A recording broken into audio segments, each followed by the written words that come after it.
I think the Marvel logo was a success, because here we are with the next one, with the Star Wars logo. But is there any functions in this? Do we get some minifigures? Let's find out. My name is Zoltan, let's build. Alright, so as I mentioned before, this is not the first LEGO logo set. The first was the Marvel logo, which was full of surprising functions and minifigures.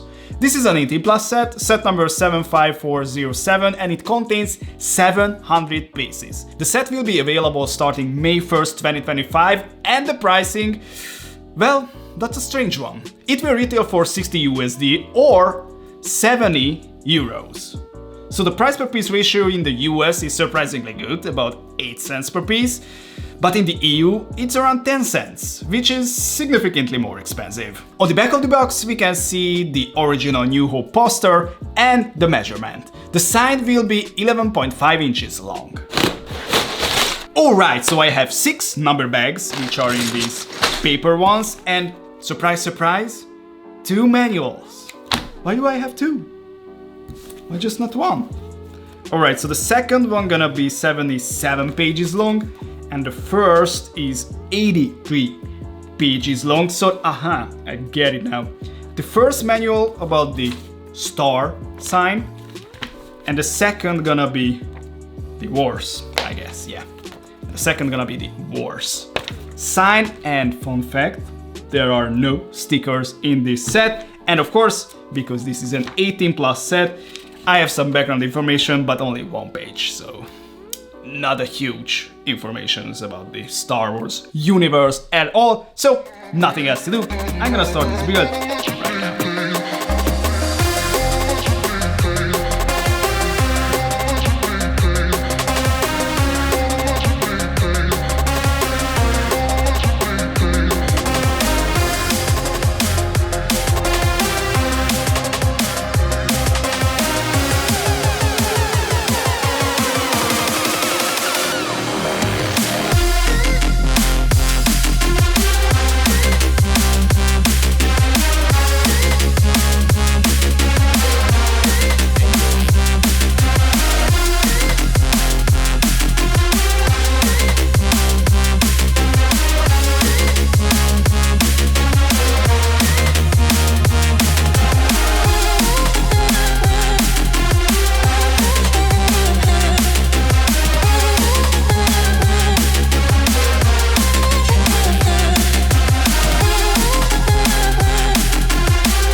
Fun fact, this Star Wars sign is perfectly replicates the original font, which is called the ITC Serif Gothic. And by the way, the opening crawls uses a really similar style, but not the same. It's called the News Gothic font. So the build started with the star sign. At first glance, I thought I was building it from the background to the foreground, but nope.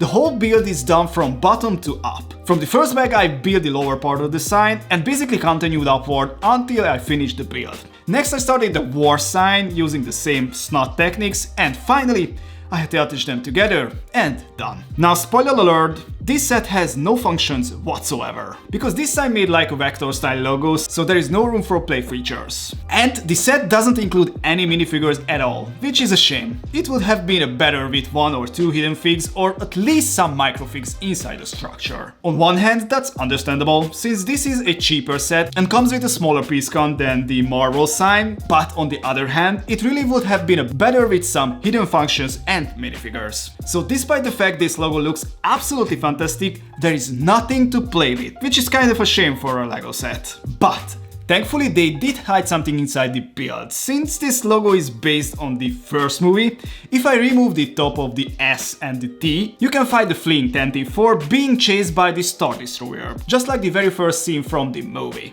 And by the way, the logo itself is super accurate. The size is good, a bit wider than the Marvel version, and those small black pieces between the yellow parts looks like a black version of the Star Destroyer's hull. I mean, that probably wasn't LEGO's intention, but I cannot see it now. So overall, this logo looks exactly like in the movies. This bright yellow sign will definitely attract tons of Star Wars fans because how it looks, but unfortunately there is not much else the set offers. No functions, no minifigures, just one hidden feature. If you are living in the US, the pricing is reasonable. But in the EU, if I were you, I'd wait for a good sale. So guys, just like usual, now it's your turn. What do you think of this set? Let me know in the comments below, and if you like what you saw, please hit that like button and don't forget to subscribe. See you in the next one. Bye bye!